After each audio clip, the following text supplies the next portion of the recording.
Hello student.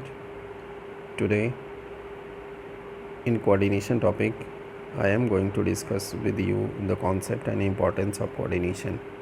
In the last video I have discussed the concept and features of coordination. Let us discuss the concept of coordination. Coordination means bringing together the activities and resources of organization and bringing harmony in them. Coordination का अर्थ होता है यहाँ पे कि organisation के अंदर जो भी रिसोर्सेज हैं और एक्टिविटीज़ हैं उनको एक साथ ले आना और उनके बीच में बैलेंस बनाना या सामंजस्य स्थापित करना कोऑर्डिनेशन है। क्योंकि जो डिफरेंट एक्टिविटीज़ हैं और डिफरेंट रिसोर्सेज हैं, मैन, मटेरियल, मनी, मशीन, ये सभी रिसोर्सेज हैं, इन सभी को जब तक हम एक प्रॉपर बैलेंस के साथ एक साथ नहीं ले आएंगे तो गोल ऑफ ऑर्गेनाइजेशन अचीव नहीं हो पाएगा। Coordination can be defined as synchronization of efforts from the standpoint of time and the sequence of execution. Coordination को डिफ़ाइन किया गया है, कहा गया कि coordination जो है ये जो डिफरेंट एफ़र्ट्स हैं उनके बीच में सिंक्रोनाइज़ करता है, सामंजस्य स्थापित करता है। एक पर्टिकुलर टाइम पर कौन सी एक्टिविटीज़ की सीक्वेंस में एग्जीक्यूट की जाएंगी उसके बीच में सामंजस्य स्थापित करने का जो काम करने वाला एलिमेंट है दैट इज़ कोऑर्डिनेशन। इसके लिए कुछ एग्जांपल आप समझें। स्कूल का टाइम टेबल है, स्कूल की स्मूथ फंक्शनिंग में जो मदद करता है that is the time table of school. क्योंकि टाइम टेबल होने की वजह से बच्चों को जो एजुकेशन दी जाती है उसमें एक पर्टिकुलर पीरियड में एक पर्टिकुलर सब्जेक्ट टीचर ही क्लास रूम के अंदर होते हैं, एक से ज़्यादा टीचर एक साथ नहीं होते हैं, बच्चों को कोई कन्फ्यूज़न नहीं होती है और जो एजुकेशन देने का टारगेट है वो स्मूथली कंडक्ट किया जाता है। तो school time table is one important element of establishing coordination.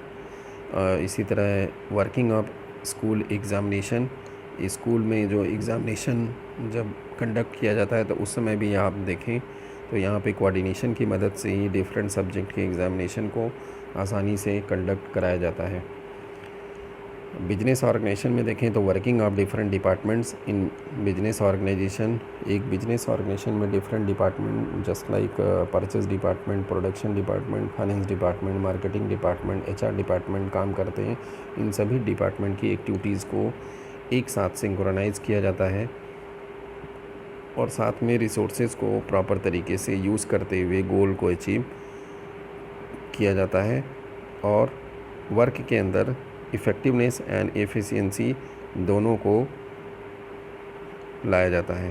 तो ये जो फैक्टर यहाँ पर इस तरह की एक्टिविटीज़ को कंडक्ट करने में, स्मूथ एक्टिविटीज़ को कंडक्ट करने में, गोल को प्रॉपर अचीव करने में मदद करता है that is coordination. Late us discuss the importance and need of coordination. Coordination बड़ा इम्पोर्टेंस जो है साइज़ ऑफ ऑर्गेनाइजेशन, एक ऑर्गेनाइजेशन की साइज़ जितनी बड़ी होती जाएगी कोऑर्डिनेशन की ज़रूरत वहाँ पर और अधिक होती जाएगी। Let us discuss here. As organisation grow in size the number of people employed by the organisation also increases. At times it may become difficult to integrate their efforts and activities. All individuals differ in their habits of work, background, approaches to situations, and relationships with others. It becomes necessary to ensure that all individuals work towards the common goal of organization, but employees may have their own individual goals also. Therefore, for organizational efficiency, it is important to harmonize individual goals and organizational goals through coordination. Dear student, size of organisation, जिस तरीके से organisation की size में लगातार grow होता रहता है वहाँ पर कोऑर्डिनेशन की ज़्यादा ज़रूरत होती है। क्योंकि नंबर ऑफ़ पीपल बढ़ते जाते हैं, हर एम्प्लॉइज़ की अपनी खुद का एक पर्सनल इंटरेस्ट होता है, उसके काम करने का अलग तरीका होता है, उसकी आदत अलग होती है, उसका बैकग्राउंड अलग होता है, इसकी अप्रोचेज अलग होती हैं, उसकी रिलेशनशिप अलग होती है, उसकी सिचुएशन ऑर्गेनाइजेशन में अलग अलग होती है। तो जैसे जैसे साइज़ ऑफ ऑर्गेनाइजेशन बढ़ता जाएगा वहाँ पर कोऑर्डिनेशन की ज़रूरत ज़्यादा होगी या कोऑर्डिनेशन का इम्पोर्टेंस भी बढ़ता जाता है, क्योंकि जितने ज़्यादा लोग होंगे, जितने ज़्यादा डिपार्टमेंट होंगे, उनके बीच में कोऑर्डिनेशन की बहुत ज़्यादा ज़रूरत होती है, क्योंकि जब तक कोऑर्डिनेशन यहाँ पर नहीं होगा तो जो कॉमन गोल ऑफ ऑर्गेनाइजेशन है वो अचीव नहीं हो सकता। इसलिए जैसे जैसे साइज़ ऑफ ऑर्गेनाइजेशन इंक्रीज़ होता जाएगा वहाँ पर कोऑर्डिनेशन की जो इम्पोर्टेंस है वो बढ़ती जाएगी, क्योंकि कोऑर्डिनेशन ही यहाँ पर एक ऐसा फैक्टर है, एलिमेंट है, जिसकी मदद से जो ऑर्गेनाइजेशनल गोल है और इंडिविजुअल का गोल है उसके बीच में प्रॉपर बैलेंसिंग इस्टेब्लिश किया जा सकता है और ऑर्गेनाइजेशन के गोल और साथ में इंडिविजुअल गोल दोनों को अचीव किया जा सकता है with efficiency and effectiveness. Next importance and need पर आते हैं। फंक्शनल डिफरेंशिएशन, एक ऑर्गेनाइजेशन के अंतर्गत जितने ज़्यादा डिफरेंसेस होंगे फंक्शंस में, वहाँ पर कोऑर्डिनेशन की ज़रूरत उतनी ही ज़्यादा होगी। जितने अलग अलग तरह के काम किए जाएंगे वहाँ पर कोऑर्डिनेशन की ज़्यादा ज़रूरत होगी। एक सिमिलर नेचर का काम किया जाएगा तो वहाँ पे कोऑर्डिनेशन की बहुत ज़्यादा ज़रूरत नहीं होती है, लेकिन अगर अलग अलग तरह के काम किए जाएंगे तो कोऑर्डिनेशन की ज़रूरत ज़्यादा होगी। Let us discuss here. Function of an organisation are divided into departments, divisions and sections. In an organization there may be separate department for finance, production, marketing and human resources. All these departments may have their own objective, policies and their own style of working. For example, the marketing department's objective may be to increase sale by 10% by offering discount, but finance department may not approve of such discount as it means loss of revenue. यहाँ पर आप ध्यान दें कि जो different department organisation के हैं, इसमें जो marketing department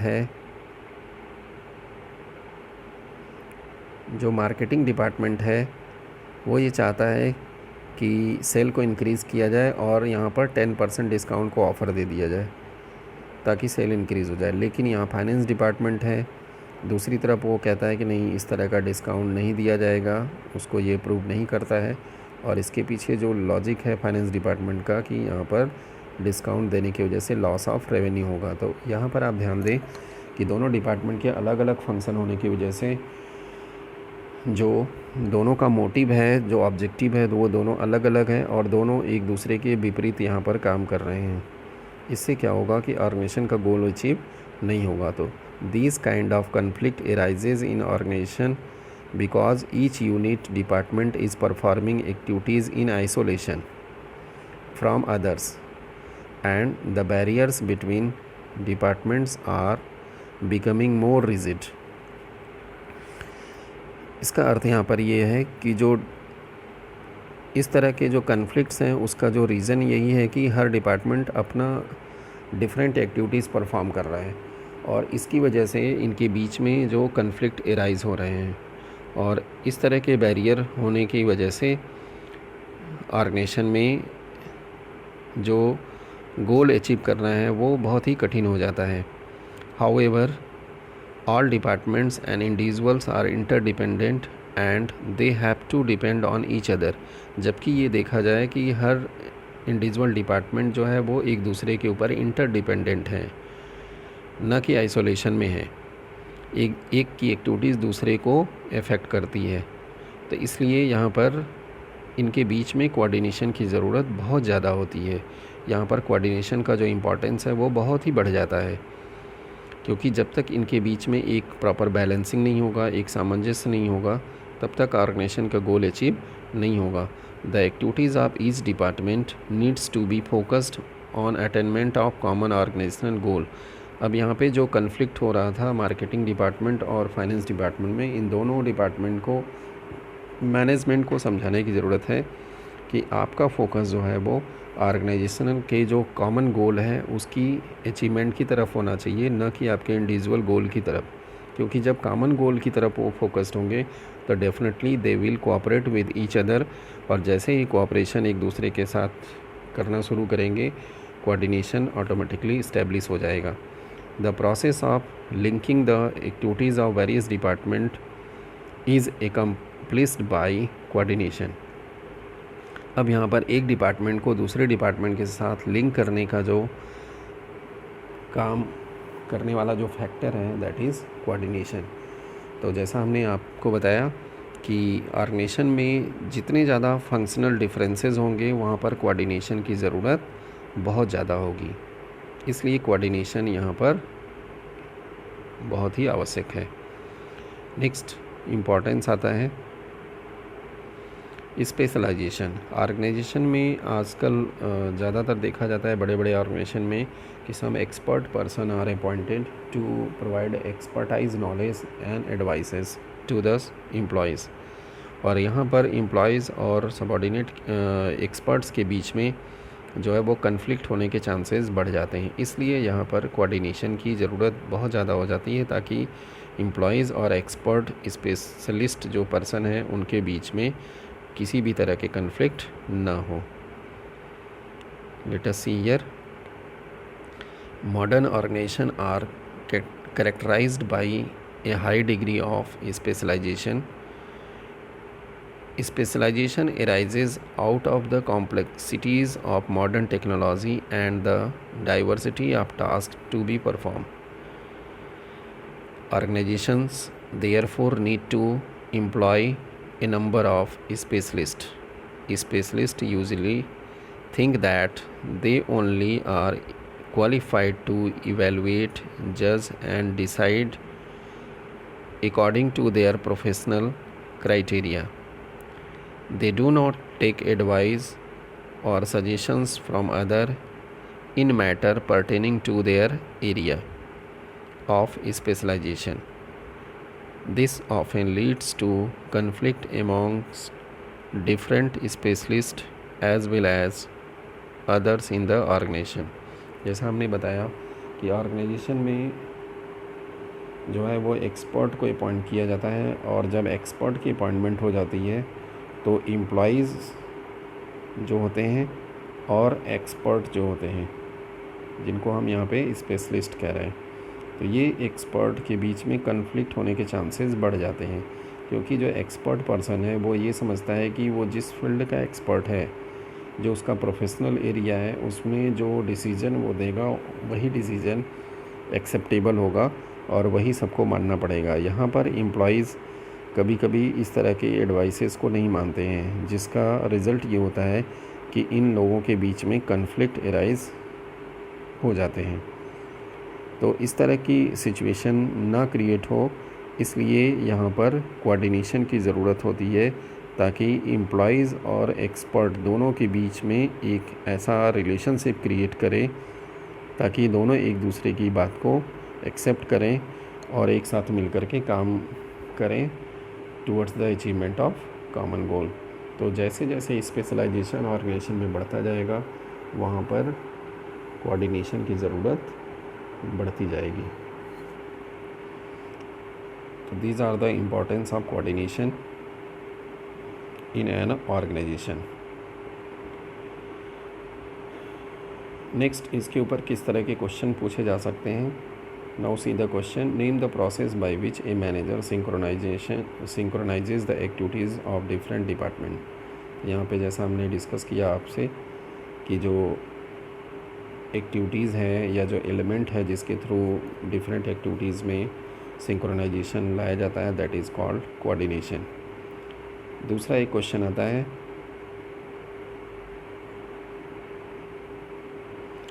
in a manufacturing unit the purchase department purchased 50 tons of raw material for production department, although only 40 tons was needed by the production department. Due to this, goods were overproduced and not accepted by sales department. As a result, some goods remain unsold. Definitely यहाँ पे जब ज़्यादा production कर दिया गया और demand कम की थी तो कुछ ना कुछ अनसोल्ड रह जाएंगे। यहाँ पे कहा गया which aspect of management is lacking above, explain any two importance of that aspect. तो यहाँ पे जो एलिमेंट है ए पॉइंट का answer that is coordination, and the second is size of organisation and functional differentiation. यहाँ पर आप देखेंगे ऑर्गेनाइजेशन की साइज़ जो है वो बड़ी है और फंक्शनल डिफरेंशिएशन है, क्योंकि एक प्रोडक्शन डिपार्टमेंट है, दूसरा परचेज़ डिपार्टमेंट है। इन दोनों के बीच में तालमेल नहीं था, बैलेंसिंग नहीं थी, सिंक्रोनाइजेशन नहीं था, जिसकी वजह से 40 टन के बजाय 50 टन ख़रीदा गया। तो यहाँ पे इन दोनों इम्पोर्टेंस को आपको एक्सप्लेन करना होगा। तो this type of question may be ask in the exam. Thank you very much for watching this video. और स्टूडेंट, आपको इस चैप्टर से रिलेटेड जितने भी टॉपिक हमने लास्ट वीडियोज़ में डिस्कस किए हैं उसको आप प्लेलिस्ट में जा कर के nature and significance of management के नाम से हमने प्लेलिस्ट बना रखी है, जिसमें आप सभी टॉपिक्स को देख सकते हैं। Thank you once again for watching this video. Please share and like the video.